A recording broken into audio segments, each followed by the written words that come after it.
expert analysis. Well, we start with Chief Certified Meteorologist Betty Davis in the Weather Center with the forecast tracks. Betty. Hey everybody. Well, hurricane hunters were able to fly into Irma today, so the stats you're seeing here are based on actual measurements. No big changes in terms of intensity. Maximum sustained winds at 115 miles per hour, so it remains a very strong system. Pressure 961 millibars. It's moving toward the west-southwest at 14 miles per hour. That center of circulation 710 miles east of the Leeward Islands. Let's talk about this projected path. It is expected to be near the northern Leeward Islands come Tuesday night, and notice it comes in approaching as a Category 4 hurricane, so only getting stronger and staying very strong, as by the middle of the week it could very well be near places like the Virgin Islands, Puerto Rico, Hispaniola. So all these places need to keep very close watch on Irma, how it changes and where it's going to be heading over the next several days. And then notice from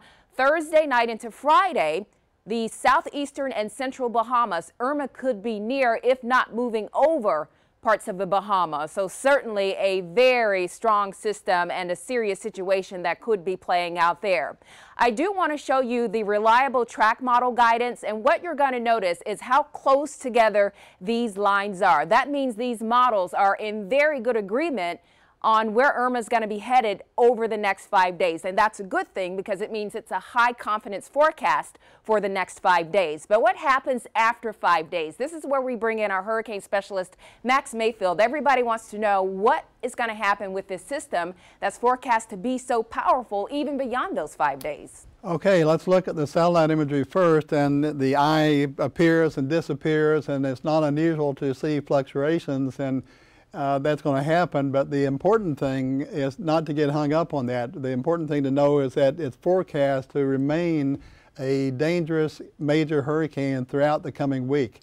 Now, Betty got us out to 5 days' time, and one thing that is amazing to me is that if we look at two of our more reliable models, the United States global model in white and the European global model in orange, you don't see this very often. They are almost on top of each other. If you look at the middle of the bullseye there, they're both over the central Bahamas, and that's exactly where the Hurricane Center is forecasting it in 5 days' time. So this is 8 p.m. Friday. Let's play this out over the next couple of days beyond Friday, and on Saturday it goes through the Bahamas and gets dangerously close to southeast Florida, and that loop ends at 8 p.m. on Sunday.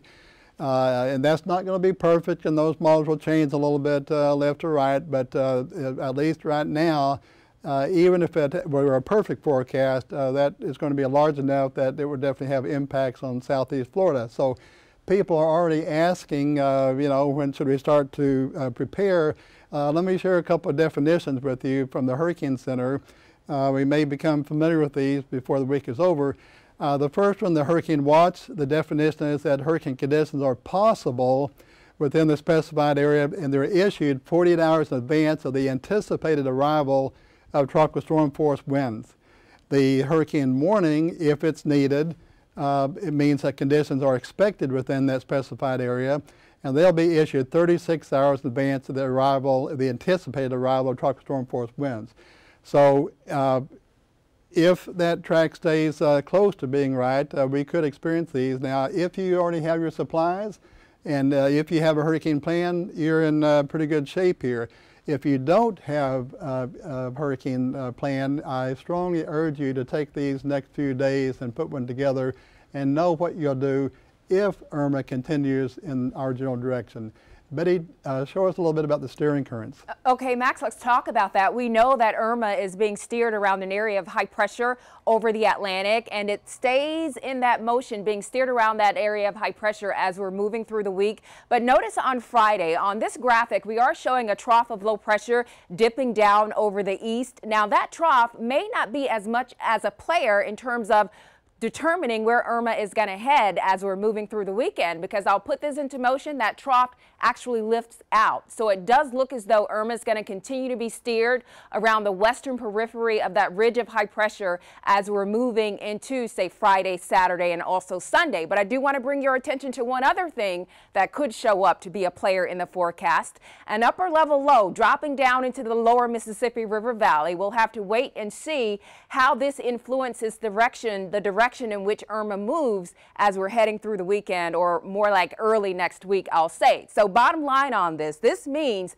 that not only Florida, but everybody up and down the East Coast has to pay very close attention to this system and where it's going to be headed. As we mentioned, there's still a lot of uncertainty, especially when it comes to where this is going to be heading down the road.